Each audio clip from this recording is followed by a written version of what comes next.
Hey, this is Kyle from EssentialDeveloper.com. Today, we'll start a discussion on one of the most essential topics on software development that will absolutely increase your value as a software professional. Software architecture. This is a new series where we are going to analyze and learn from different architecture ideas, starting from something that every app needs: analytics. The material used for this video was based on John, Matt, and Dave blog posts about different analytics approaches, and I would like to start by saying thank you for sharing your experience with the community. In this episode, we will show you an architect point of view of their discussion and see how we can use architecture to make better decisions, enable independent deployment and development, and find and fix bottlenecks and code smells. Our goal with architecture is to simplify our code bases and accelerate the development cycle while maintaining our core values as software developers. So let's go!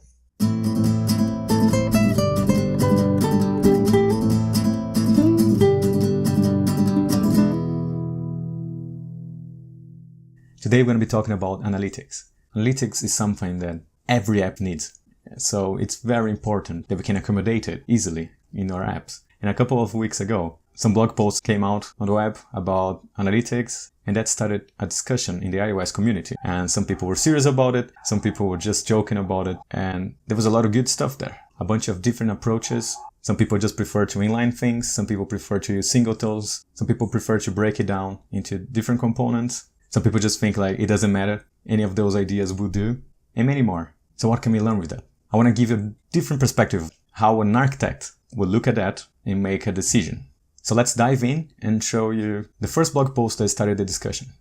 So this was a post by John Sandel, and it's important to start by understanding what he was trying to achieve. And he wrote about it, where he talks about the goals for his Enum-based approach. So what he's looking for is, it needs to be easy to log. You should only need one line of code to log something from any view controller. Great.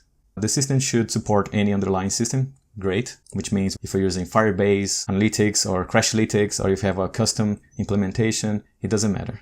It should be highly testable. It should be very easy to verify we are tracking the right events. And it should be easy to add, remove, and modify events. So as we add more screens or as we remove screens, it should be just easy to add, remove, or modify events for future needs. As our app is going to be growing, we're going to have different screens, different interactions, different type of users. So that's very important. And he wants to get compile time errors whenever a call side needs to be updated.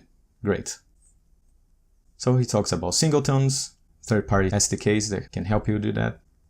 And finally, let's talk about the architecture he chose, because that's what we're talking about today. So the top level API for his analytics is the analytics manager. That is a class, a concrete class, and he wants to use dependency injection to add this to the view controllers so the view controllers can call the methods directly. Great. So let's add an analytics manager here. Great, we have our analytics manager. The manager talks to an analytics engine, and the engine is a protocol, so we can have multiple implementations. Great. Analytics engine is another type, and it's a protocol, so let me add this different notation to it. Great. And then an enum, since this is an enum-based approach, where we're going to have all our analytics event types. And I'm going to call this analytic event enum. Analytics. I'm going to use enum just to make sure that we know we're talking about the enum-based approach here. This is pretty much data. But it's very different to use enums and structs in an architecture point of view. And we're going to talk about why next. So if we look at the code, he adds all the types into the enum. So let's quickly add here all the types. And of course, we're going to add more as needed, because that's one of the goals. Great. Next, in the engine protocol, is going to have one method. So let's just have a notation here. Let's say send name metadata. Great. That's it. And he gives an example of an implementation of that engine using CloudKit. Great. Let's create here our CloudKit engine, and the engine implements this protocol. Great.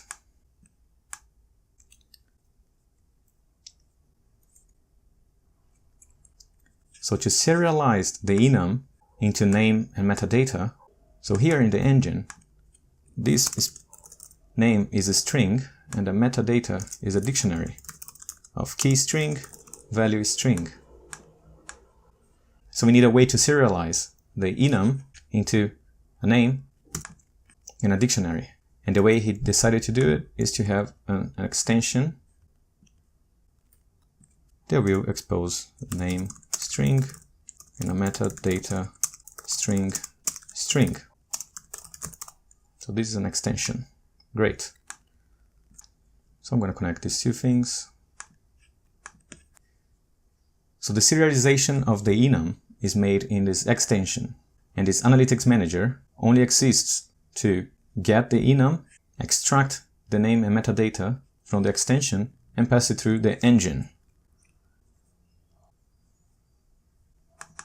using the log function. Okay, so I'm gonna add a log function here where we pass this enum, and this is a map layer. It's gonna get an enum, extract the name and metadata, and pass it to the protocol.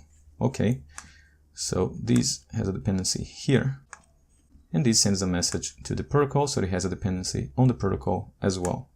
Great.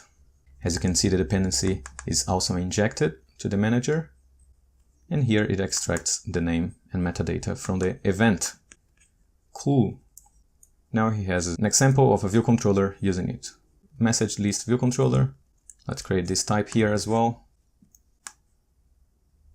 And we're also going to have a login view controller.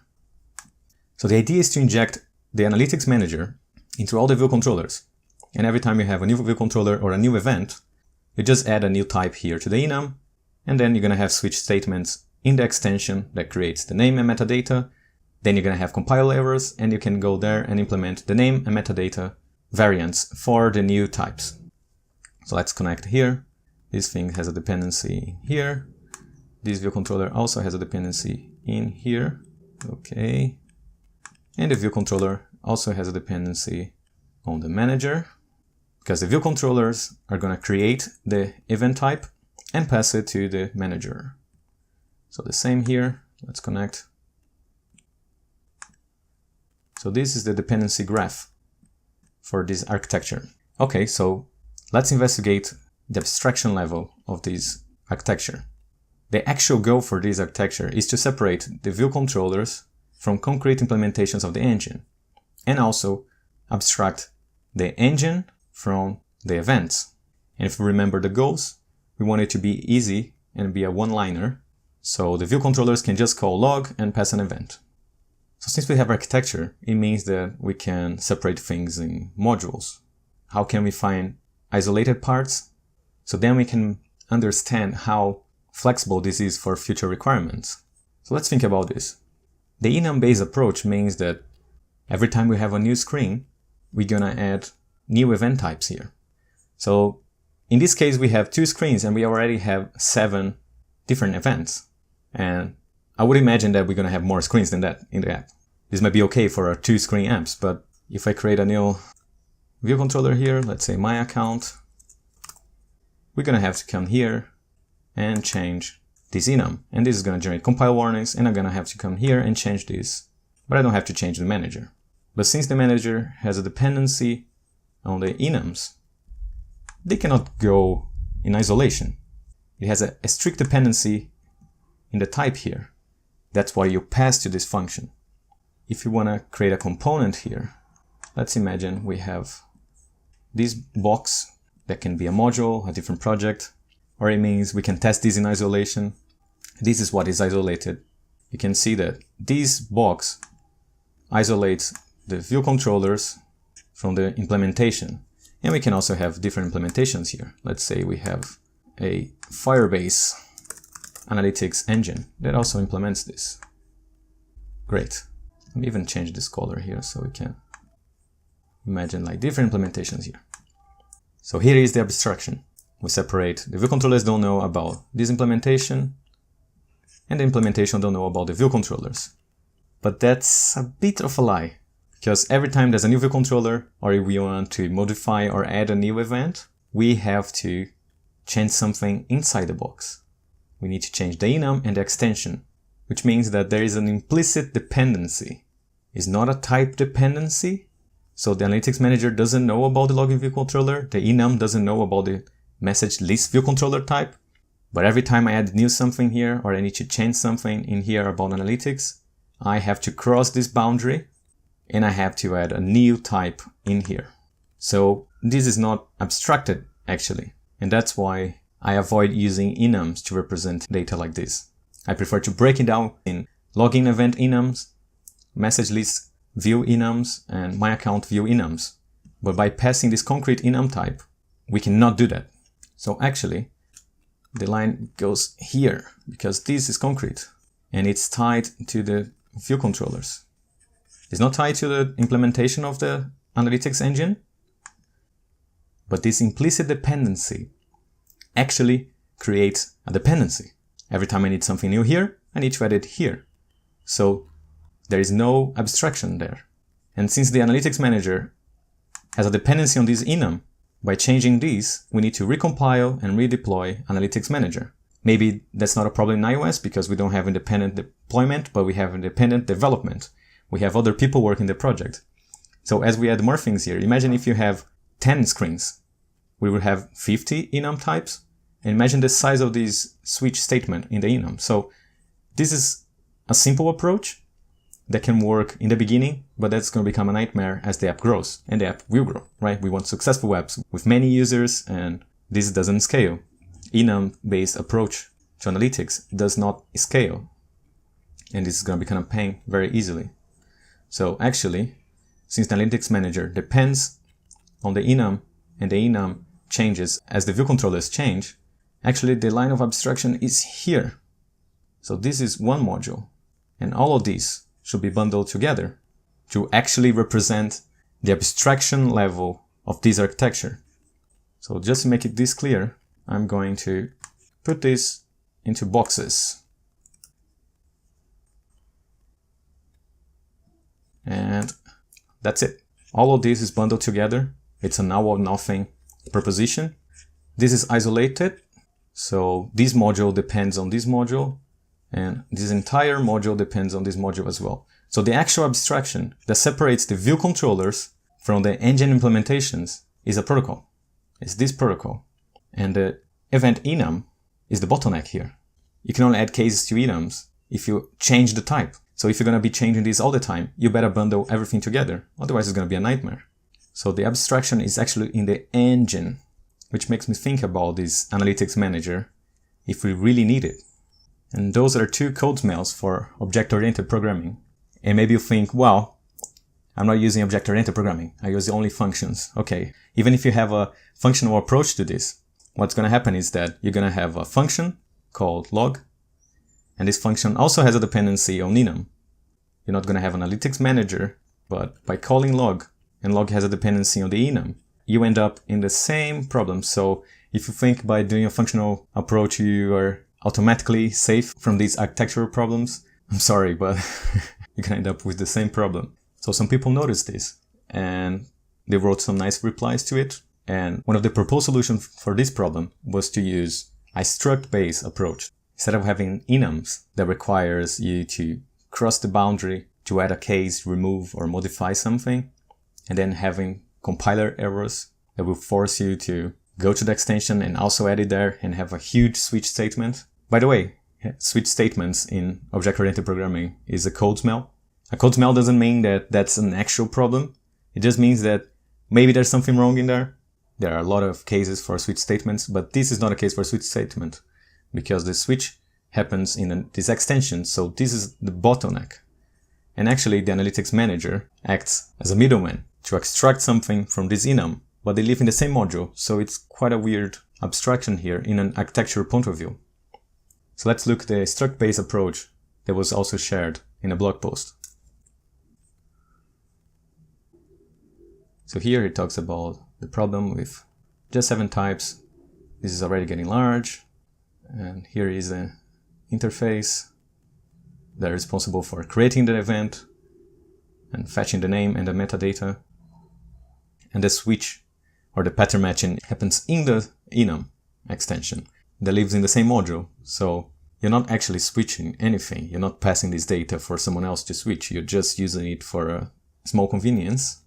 And he proposes a struct-based approach where you create a struct with a name and metadata, and you can have static functions inside the event that help you create the event with the right name and metadata.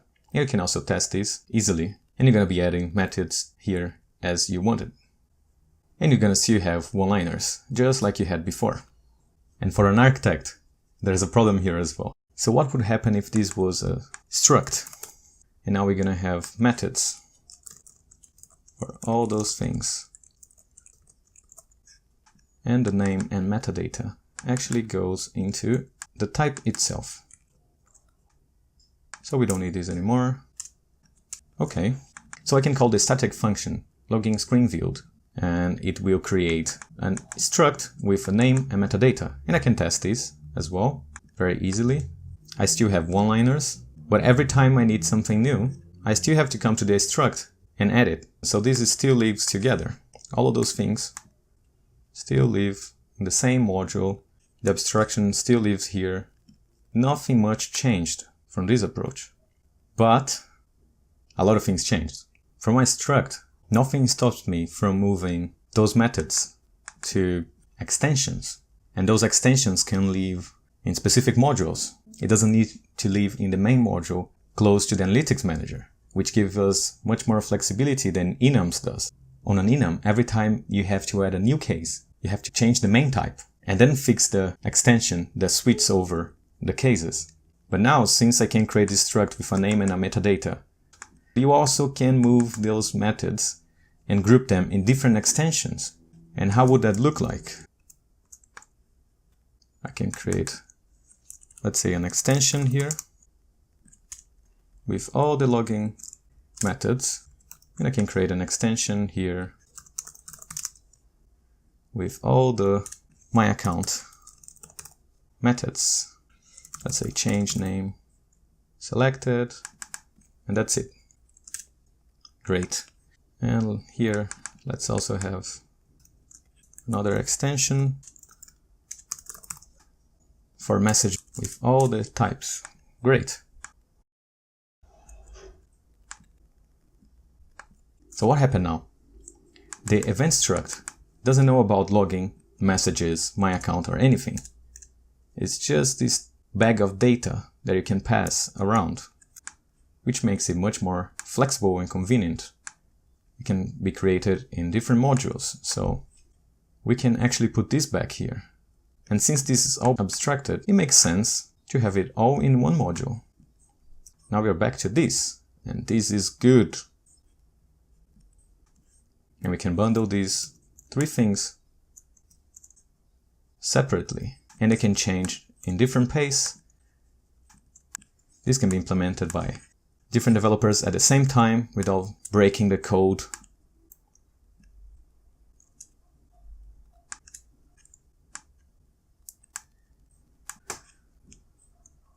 So look at that. Things are contained now. We can look at those black boxes and how the dependency between them works.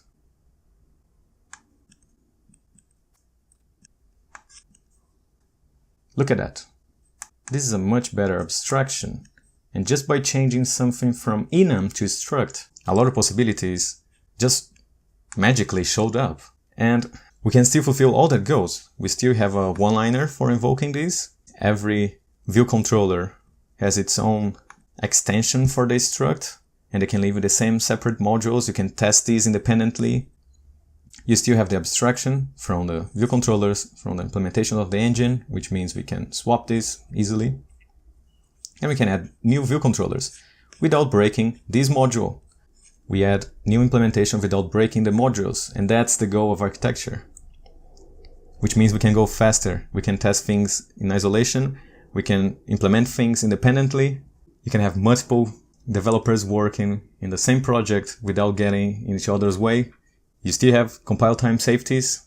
You're still going to write your tests here. It's as easy to implement and extend. So we didn't lose anything. We only gained just by looking at the architecture and just by changing a single type. That's how enums and structs differ. And for this specific case, structs are much more suitable.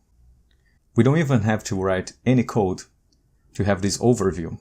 So if you're going to start working on a feature with someone, you can exchange ideas, and without wasting time implementing or writing code or spiking, you can write down your ideas in a visual form, especially dependency diagrams, and very quickly find the bottlenecks of the architecture. Because it's very easy for us to think about a protocol and thinking, oh, this is abstracted, I can do whatever I want. But sometimes that's not that easy. It's not that clear. It's not that straightforward. What is the problem with this approach? Yes, there are downsides. One downside that I can imagine straight away is name collisions. If somehow we have another screen that has something called a message, or if you have multiple ways of logging in the app and you want to separate that, you're going to start having name collisions. Because in an extension of a struct, you cannot have two methods with the same name. And if you have name collisions, you're going to start creating standards, or you're going to start creating prefix for your methods. And you're going to start creating rules about it, and you're going to force people to use it. And you're going to say, if you're talking about the login view controller, you better prefix with logging something. Logging VC, let's say. And the same here. There will be message list field, message list, item deleted, and item selected. And that might not be a problem, but you're going to start creating these rather weird prefixes, and maybe that's fine. Maybe you're never going to have this problem, so starting with a struct, it's okay, it's great. So that's why this struct-based approach is better than the enum approach. It enables you to easily create modules, and you can add more behaviors without breaking old behaviors or without having compile time errors, because you can have the same safeties without having the burden of breaking call sites.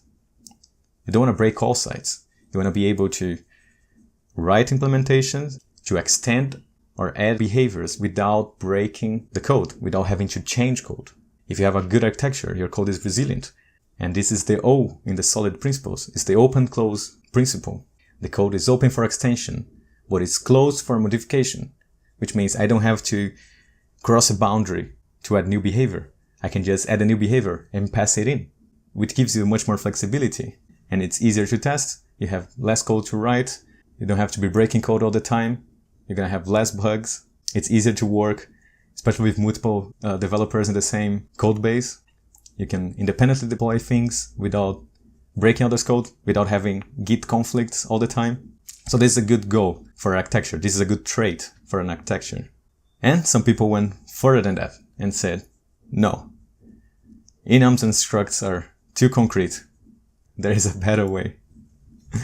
And this way was to use protocol. Instead of using an enum or a struct, let's use a protocol. So what happens when you use a protocol here? Let's see. So let's use the same protocol notation here. It still has the name and metadata properties that the implementations needs to expose. And instead of having extensions here, now I can fix my namespacing problems, right? And I can have different types that implement the protocol, which gives you much more flexibility. I can have an enum here if I want to now. I can use the old approach and use, let's say this is a login event enum.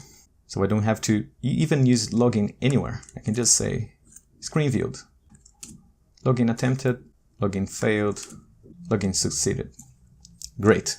I can also break these into many types. I can create a screen viewed event struct. I can create a login failed event struct. And here would be a message list event struct.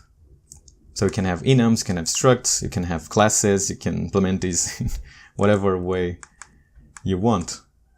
Here you can have a screen view type that when you create this type, it's going to have a name and metadata. You can say just item selected, and here you can say item deleted, which gives you some nice tiny APIs. They're still type safe, still gonna have the compile safeties, still gonna have everything, but you have more flexibility. And not even add like more code. It's the same amount of code structured into different types, into different modules. So this makes the code much cleaner. Here I can have my account, event, let's say class. I wouldn't make that a class, but we can say screen viewed and change name selected. Great. And all those things implement the protocol.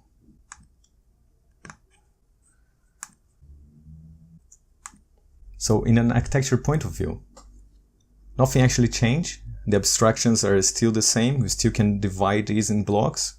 You don't have more code. You have the same amount of code, but it's much more organized into types. I could even break this down into two things if I wanted. Let's say the message list screen events, message list actions events.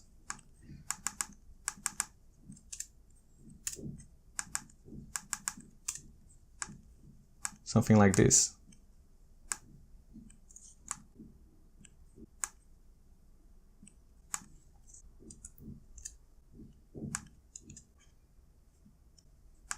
Great, I have much more flexibility. I can do whatever I want here. I can create any structure I want for my code, which means I have more control over the simplicity or the complexity of my app as well. It depends how we implement this, but this is much more flexible. And that's the goal of architecture. And I don't like to make the parallels with architecture for buildings, houses, with code, because there's something very different. When you make an architecture for a house, that's very rigid. You're going to build that house and it's very hard to change the architecture. It's very hard to break a wall and create a bigger room or a smaller room or change the room to be something different than it was intended in the beginning. But software architecture should be soft. And by having the right understanding of the dependencies in our architecture, it's going to help you make your code simpler and give you the same safeties of the old abstraction. So I would like to go a step further and really look at this architecture again. The intended goal was to have one-liners. We still have that. The other goal was to support any underlying system. We still have that. It should be highly testable. We still have that. And it should be easy to add, remove, and modify events. We still have that. It's actually easier now. And one of the goals was to get compile errors whenever a call site needs to be updated. And we proved that we don't need that. And actually, this is a code smell that will make things harder to change.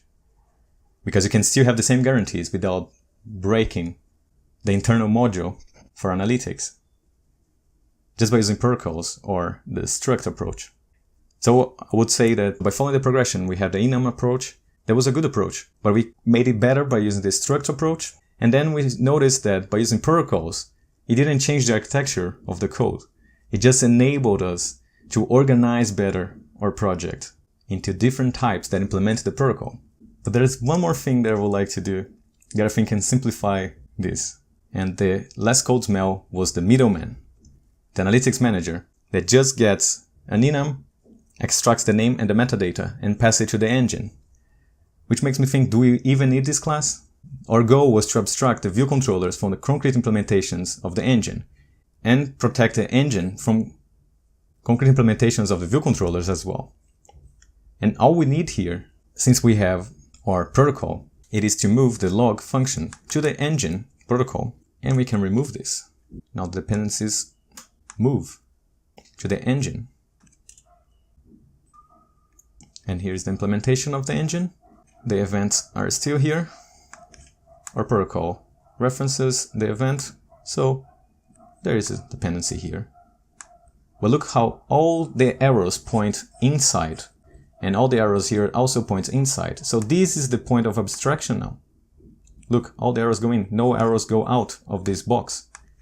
No arrows from these two things go out of this box, which means this box depends on this middle layer, and these boxes depends on the middle layer box as well.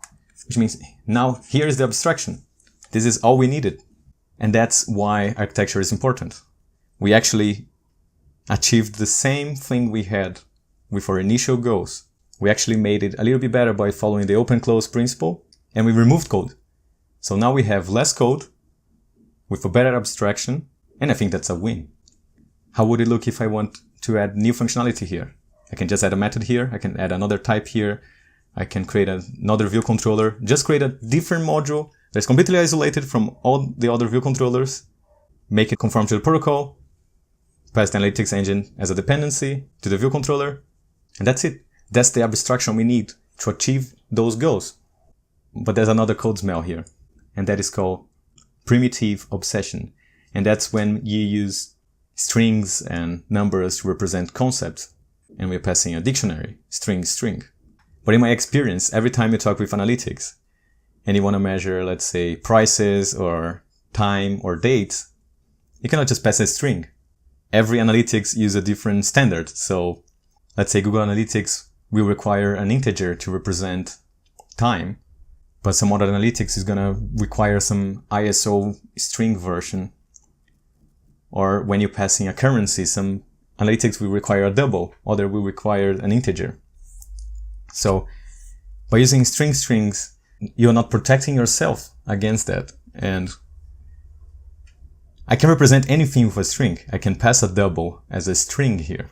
The problem is that if the implementation of this engine requires a double or an integer, I'm going to have to know that here. And I'm going to have code like if the key price cast it to a double or cast it to an integer or to a ISO date. And what is going to happen is that now we broke the abstraction that says that the engine doesn't know about the actions. They actually would have to know. And this happens all the time. I see this, like, we create the right abstractions, and then when we implement the engine, we notice that, oh, I cannot do that. This specific framework or my API requires a double, not a string. And then you are lost. And you think, architecture doesn't work. I shouldn't do that. And yeah, this was caused by a premature abstraction. So in the next video, we're going to talk about that. Alright, that's all for this episode. I hope you enjoyed and learned something with us today. And remember, software architecture includes the highest of the abstractions to the lowest of the concrete implementations. So every piece of code we write may affect the system architecture. By understanding this, we know we are all responsible for the architecture of the system. Either we care or not. And there's much more to cover, so don't forget to subscribe. Thanks for watching. Bye!